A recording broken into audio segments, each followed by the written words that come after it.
when I walked out of my office, I was like, it's raining? She said it's raining. So that's your car. Yeah. Oh, man. Well, I climbed through. I got out on the driver's side. And I was like, "There's no way for me to still walk get around." So I got in and climbed back through.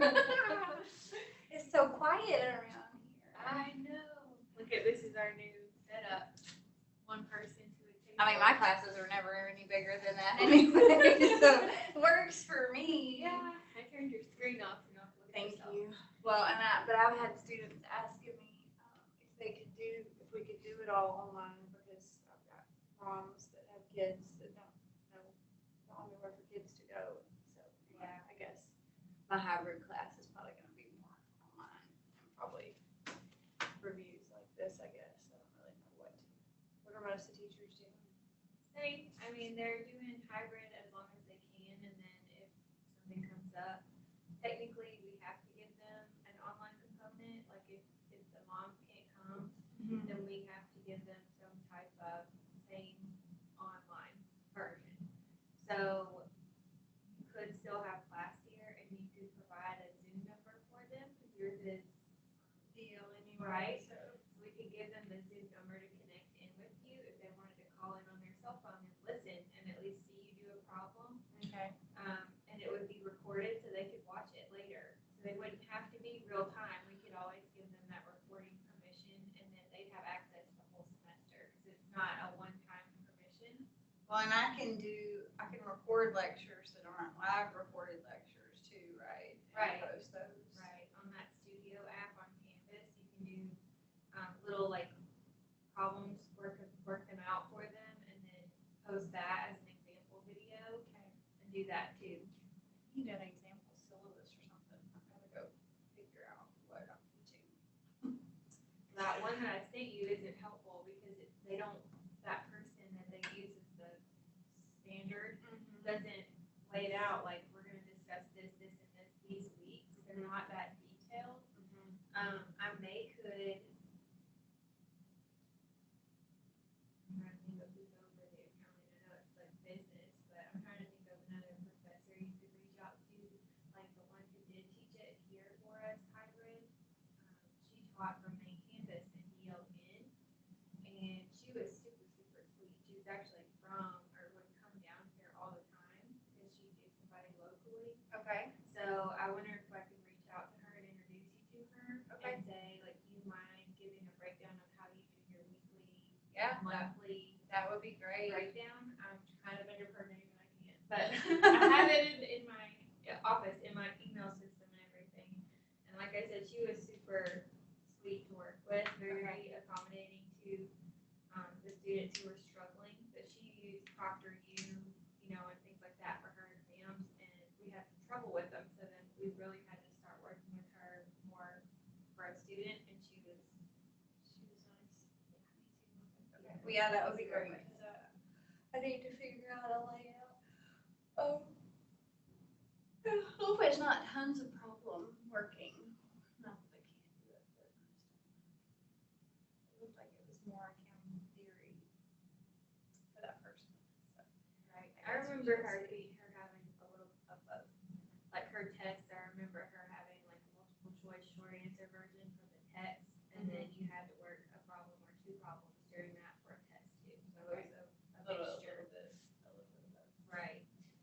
All right. Well, yeah, I guess I need to start getting that because when the classes start in like 2 weeks. Yeah. The 17th. That's what I thought. Yeah. That was my goal for next week.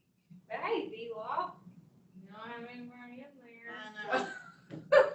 I never do. I hate that for you because you love B-Law. It's just easy for me to teach, but and it seems so life applicable, but nobody ever wants to take that class. I don't get it. Nobody ever signs up for it. I would think they would need it. Have y'all seen enrollment go up for Somerville Center since? Yes and no. A lot of our regulars have been so leery to enroll. Really? Like they're taking their time, like waiting to see. And then one comes in and says, "Well, I'm just thinking about taking a break until this is all over."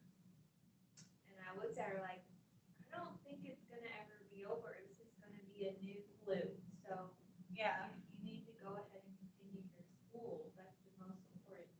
why would you take a break to do what? Especially since you can do it all online. Right. And she's not very virtual. She likes the visual and physical like aspect of having someone to talk to and ask. And it's no problem. We can put you in ones that are hybrid and teachers who are willing to communicate very well. So she ended up registering, but I'm worried that that's not the only person thinking that. I figured enrollment at the local centers would have been up with students not going to main campus. I mean, like Anna, she was definitely going to main campus until all this happened. Right. Now she's here. So, there'll be a lot of that. There is some of that, and some because we have the virtual classes that are listed online. We have people in those classes that I've never met. They're from all over Tennessee, and one of them was from like Missouri, but she was a main campus person thinking she was in a main campus class, but because it's online, it doesn't matter. Yeah. So that kind of helps balance it out, but then we have those few that are like, what are you waiting for? But we always do. So it's kind of a normal 2 weeks is usually when it's like, oh, scramble, get it all together. How often are y'all working? Are you here every day? Is Carrie here every day? No, we alternate. Monday she works from home, and then Wednesday I work from home. Because right now we're still in phase 2 of coming back. Okay. Because we can only have so many people in the office at one time. Can't keep up with all the rules. They're ever changing. So for fall, everyone that comes will be in a mask. Oh, really? So if I come here, I have to wear one. Starting Wednesday, Fayette County has a mask mandate. No. Skip just put it out. Yes. So starting Wednesday at 10 p.m., Fayette County is now under a mandated mask rule because of the rise in cases. So, like, if I'm out in public, but I can do whatever I want in my office. But people coming to your office will have to wear a mask to your office. And that's, I think it's up to you as a business, but I'm not sure. I'm really not at this point. I have to read the mandate part to see that, I guess. I didn't read the full mandate. Is that what was in his whatever meeting that he did the other day? Yeah, I kind of thought it. Well, she sat in on that business meeting, and it wasn't him saying it's going to be mandated. It was him trying to get feedback from the business owners on how it's affected their business so far to kind of gauge. But then with, I guess, the last week or so, there's been a 19% increase in Fayette County, and he said he's been asked to go ahead and do this. Yeah, because it's causing healthcare facilities to have a spike in people coming because they're not wearing masks everywhere. They're only wearing them some places, and he's doing his best. I'm sure. Oh, I know. I don't envy anybody in No, any kind of me neither. leadership position right now at all. Me I would not want to be there. I did ask, there's a meeting going on at main campus that if you guys are teaching in these rooms, especially these, because of the microphone equipment. Hi, Kendall. Can you hear us? Hey. Yeah, can you hear me? We can hear you. Okay. Yeah, I don't know if I'm gonna have enough service to show my face. You know how it went last time, so. Yes. Okay, I'll be with you in just 1 second. Okay. So if you guys are teaching, like students still have to wear their mask even with social distance, or you can't have more than 10 people in the classroom. Okay. And then I asked if y'all could take your mask off the seat. Technically, in theory, if they're all wearing theirs and you're 6 feet away, there's no reason for you to have to wear one according to the rules. Right. And they said, we didn't get a definite answer. We're going to ask that at the next detailed meeting. So I'm waiting for an answer, but From UT Martin, not from Fayette County. right. From Martin. As it reads now, you would think you're following all the rules and you wouldn't have to if you stayed up there the whole time. You weren't working closely with a student. They would wear theirs. You would be okay to take yours off at 6 feet distance and doing the lecture and working on the board and everything. car onto their table and they rubbed it and touched their eye because they didn't have on their goggles like that. Because from what I understand now, we're supposed to be wearing goggles too because you Really? can contract. So that's Dr. Fauci's latest thing was that it can be contracted through your eyeballs, so you need to wear goggles in addition to the mask and the gloves. Wow. Well, we also have face shields ordered, so if you want a fancy face shield, we can give you one of those. So if you spit, it'll hit your face shield.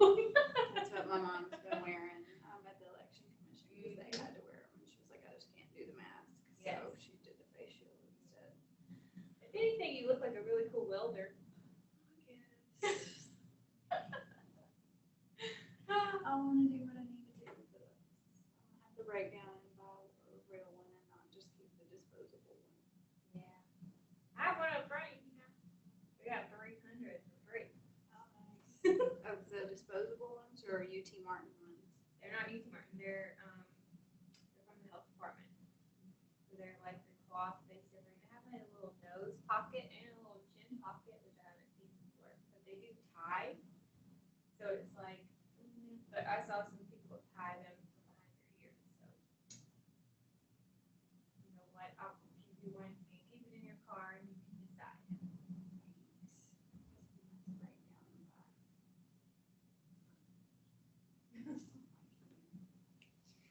Okay, well, I guess it is officially 2:30, and Kendall, I think you're my only participant today. What? It's weird that I can't see you.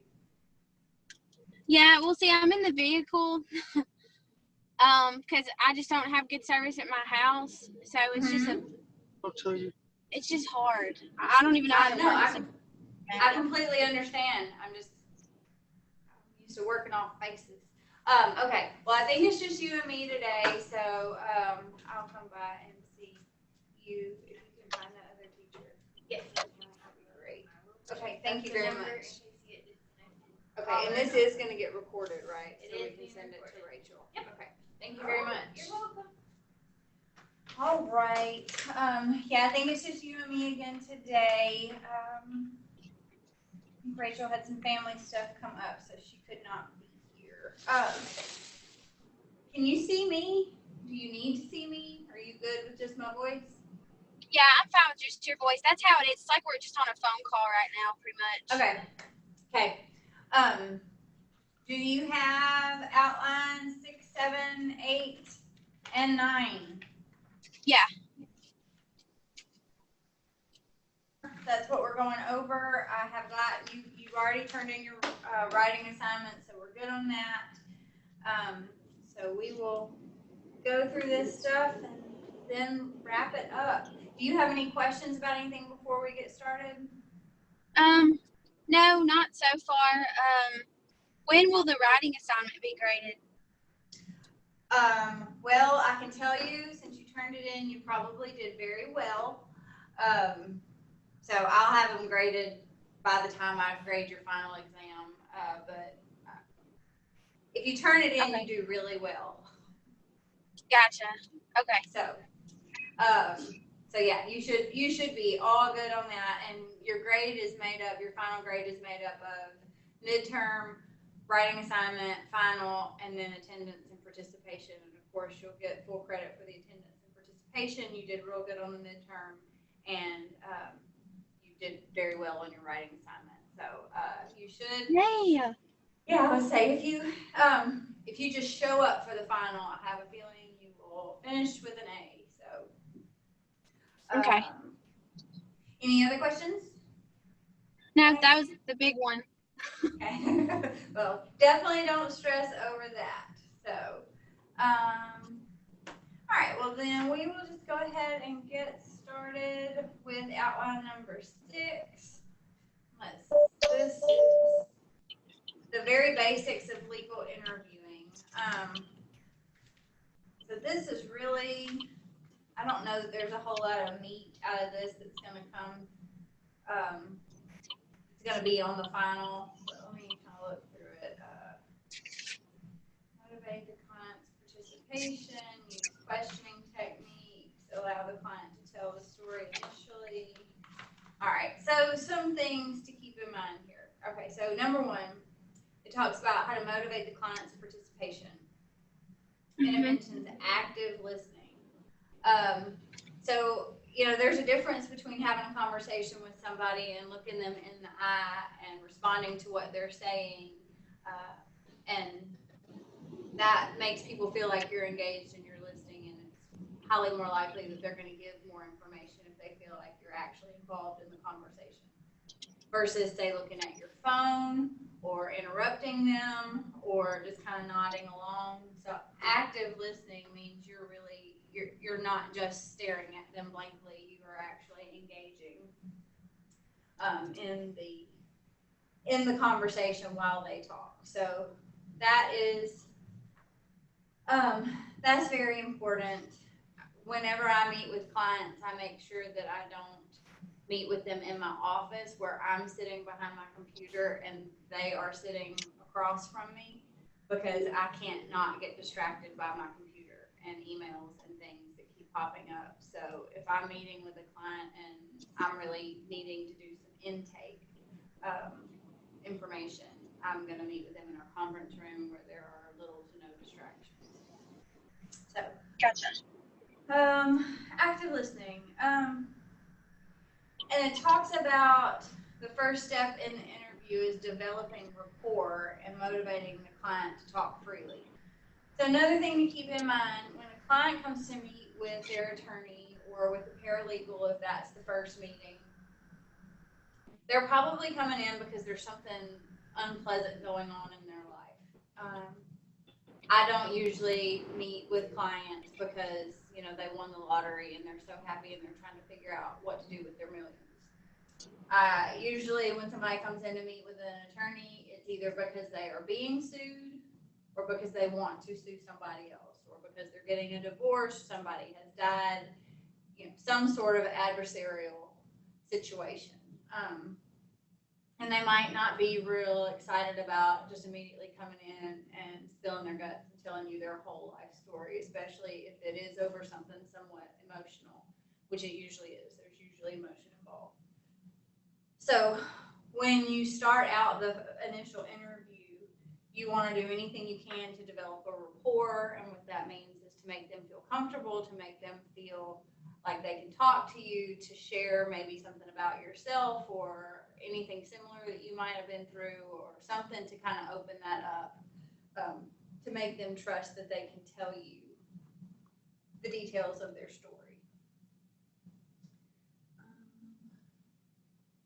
Another thing that's important here, and I guess we kind of get into that in just a minute with the questioning techniques, but another thing that's important here is it's your job as the paralegal or the attorney to pull out the relevant information. And we've talked about the definition of relevance, but people may not, when clients come in to talk to you, they may not always know what you need to know.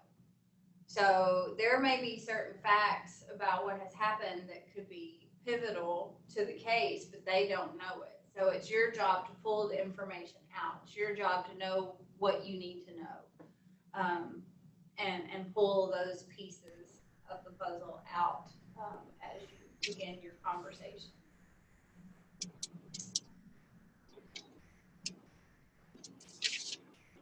And also, one of the first things you want to do, or something you want to do in that first initial interview, is to determine what the client's goals are.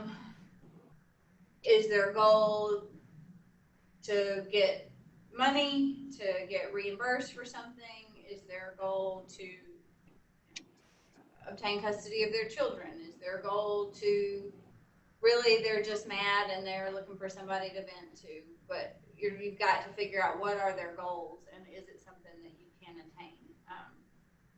Because there are times that people, they're just upset, and it's really more about the principle of the thing, and not so much about achieving a legal outcome. Okay, then it goes into talking about step 2. It says use questioning techniques appropriate to your purpose. So the form of the question is going to dictate the answer that you get. And this gives a good example. So there's open-ended questions There's narrow questions, there's yes, no questions, and then there's leading questions. So if you look at the examples there, hi, what's up? That's an open-ended question that could go anywhere. Or if you see somebody and say, hey, how are you? How are you feeling today? That's open-ended. That could go any different direction. You didn't ask them anything specific. So you're probably not going to get a specific answer. Versus a question like, how's your cold? Or are you recovering? Or have you eaten lunch today? Those are more specific questions. You're narrowing the scope of conversation. And I lost you.